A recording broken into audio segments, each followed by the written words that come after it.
Patuloy na tinutugis ang umano'y mastermind sa pagpatay sa dalawang turistang Japanese sa Malate, Maynila. Iniimbestigahan na rin kung may kinalaman sa krimen ang pagkakasino ng mga biktima. Nasa frontline ng balitang yan, si Gary De Leon.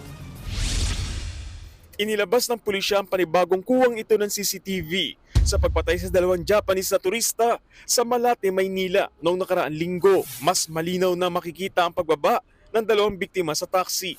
Bigla namang sumulpot ang gunman mula sa likod at malapitan silang pinaputukan. Nagpulasan ng mga tao sa paligid. Ilan saglit pa, makikita ang isang kasabwat na kinuha ang bag ng mga biktima. Agad namang bumalik ang gunman na nakamotor na. Umangkas sa kanyang kasabwat sabay sibat. Naging susi raw ang anggulo na yan para matukoy at mahuli ang gunman na si Albert Manabat at ang kapatid niyang si Abel na nagsilbing tour guide ng mga biktima. Tinutugis pa ang mastermind na posibleng kamag-anak rin daw ng dalawang suspect. Yung ating gunman saka yung ating guide ay magkapatid.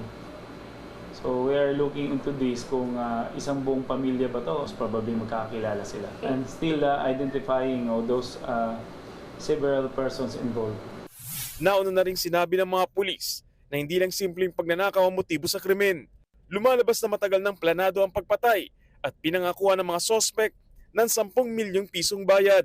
Isa sa mga tinitingnang anggulo ay personal na alitan ng mastermind at mga biktima. Allegedly, they have nagkaroon sila ng discourse sa kanilang business. And then, siguro nagkaunsihan sila sa proceeds ng kanilang mga ginagawa. Itong mga Japanese na to, lagi na nanalo sa casino dito sa atin. Pwede rin dahil nalulugi na yung mga casino natin, pinapatay nila.